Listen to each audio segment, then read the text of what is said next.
oh wow, Bruce Lee was actually, there's some social commentary in here about, poverty in America, poverty in Hong Kong. There's certainly some social commentary, interwoven into the themes of this film. Well, I do really like how you mentioned the Jim Kelly's character, because yeah, like you can, when you're first introduced to him, you're at this karate dojo and it looks like it's being run by the Black Panthers or a similar kind of group.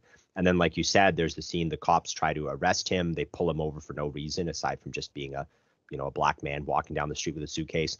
And then afterwards, there's a really good a really good shot when they're getting onto the boat, and there's all the boat people. So like it was this sort of minority group in Hong Kong, which between the 1910s and about the 1980s or 1990, they lived in the Hong Kong harbor, and they would live on the boats. And actually, this scene kind of put me down a bit of a rabbit hole. So I started looking into them, and then apparently they lived there till about the 80s, and then Hong Kong, the government had a relocation program to give them incentives to move on to the land and subsidized housing. So they kind of disappeared by about 1990 or so. But there's a really good shot, and it shows all the people on the boats, and there's a woman, she's got like a baby on her back, and is rowing the boat and ferrying them off to this the ship that they're going to take to the island. And then Jim Kelly's character looks out at all the boats, and he says, I think he says, ghettos, they're the same everywhere in the world, and they all stink. Yeah, Bruce Lee clearly was getting a message across about racism in general at I'll say a relatively early period in time, like compared to we are now. He was very woke in that moment. Like, for example, in Way of the Dragon, just the general way that he's being treated at the airport by all these well-to-do white people. It's very much like getting a message across, and you're sitting there thinking to yourself, like, wow, was he really treated like this, like everywhere he went? It hits you. I think also this theme of inequality too is also present in his film Fist of Fury. Bruce Lee is it takes place, I believe, in Shanghai in like the 1920s or 30s, around there. And the film centers on Bruce Lee's teacher being poisoned and killed by like a rival martial arts school, which is run by the Japanese, which kind of has the aesthetic of like a karate or judo dojo. And in it does really touch upon discrimination against the Chinese. There's one quite famous scene where Bruce Lee wants to go into this compound, and then he sees a sign up on the wall that says no Chinese and no dogs allowed, which is actually historically accurate. There were signs like this in Shanghai because Shanghai had been divided up amongst the French and the British and the Japanese and the Germans, and different powers had sort of carved up their own quarters. And there was different rules based upon which part of the city you were in. If you were in the French part of the city or the Japanese part of the city, there was actually different laws, different police force. And these signs, that they existed. And so then in it, Bruce Lee is enraged, and he jumps up and he kicks the sign and breaks it in two. And there's a scene too where the Japanese come and they say, they're like, oh, we have a gift for your dojo, for your school. And they give it to Bruce Lee and his school, and it says like the sick man of Asia is written on it, which is what China was called at the time, between, the late 1800s, early 1900s. It was called the sick man of Asia because the Qing dynasty had been weak under the nationalist government too. China was pretty weak in the 20s and 30s. So you can definitely see this sort of nationalism at play in his films, but more nationalism, more in the sense that he's trying to show his Chinese pride and also trying to break some of these stereotypes that had been really present, both in Asia, both in terms of the way that Japanese people had perceived China. And you got to think too that Bruce Lee, he grew up when some of his earliest memories were living in Hong Kong under the Japanese occupation, right? Like he was a child in World War II. And, he had been born in the United States, and he had, returned back at a very poor time. Very shortly after they got back, Hong Kong was invaded right after Pearl Harbor, and it remained under Japanese occupation till the end of the war.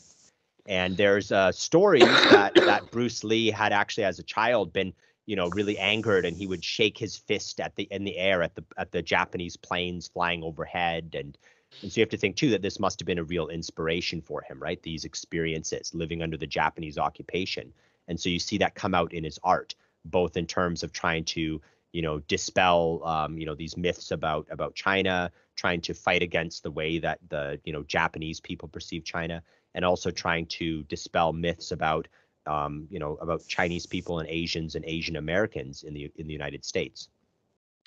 How old would Bruce Lee have been when this was going on? He was born in 1940, and the occupation went on until late 1945. So he would have been, 4 or 5 years old, and so would have been some of his earliest memories. Would have been living in Hong Kong under the Japanese occupation. Yeah, that would have been really drummed into his consciousness. Yeah, no wonder he's like putting these messages out there through his art and through his movies. Yeah, wow. Thank you for sharing that with us. Albert, can you speak to any more adversity that Bruce Lee faced as an Asian man? Like, for example, when he broke into Hollywood in the 1970s? I could think of two specific examples. First would be when he got the job on Green Hornet, and he was paid like 10% of what his co-star was paid, based on just purely the fact of his race, nothing else. Wow, man, that's terrible.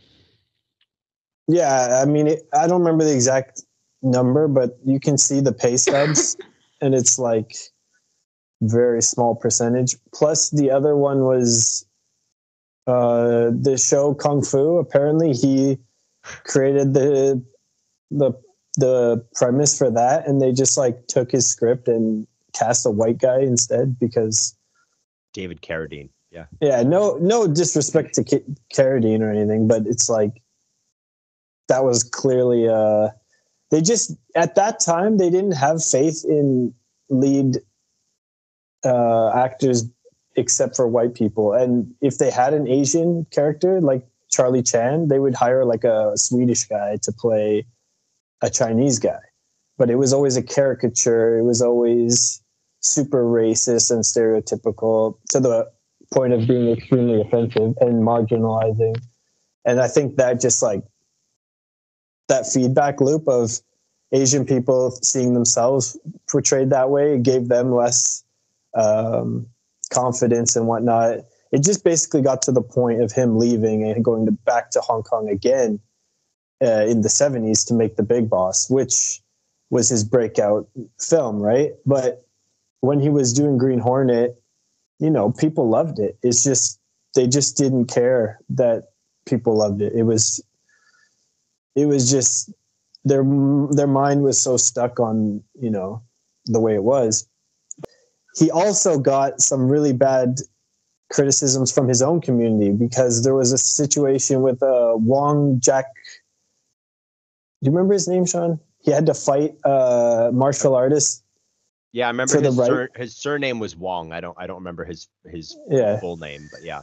His name is Jack Wong or something now, but his original name I can't remember. But he was a martial artist from China who was also in the San Francisco Bay Area. And when Bruce Lee opened his school in Oakland, they were very against him teaching Caucasians because obviously the Caucasians hadn't been treating them very well. So they were like, these martial arts are our only thing that we have left to protect. We have to protect it. And Bruce Lee was like, no, I'll teach Caucasians and black people. And it doesn't really matter what your race, as long as you're interested in learning.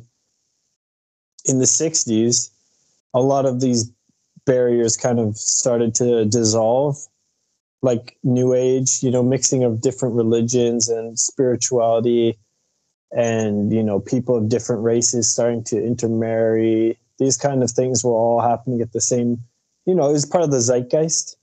So I see Jeet Kune Do as just like maybe the pinnacle of that style of thinking, perhaps.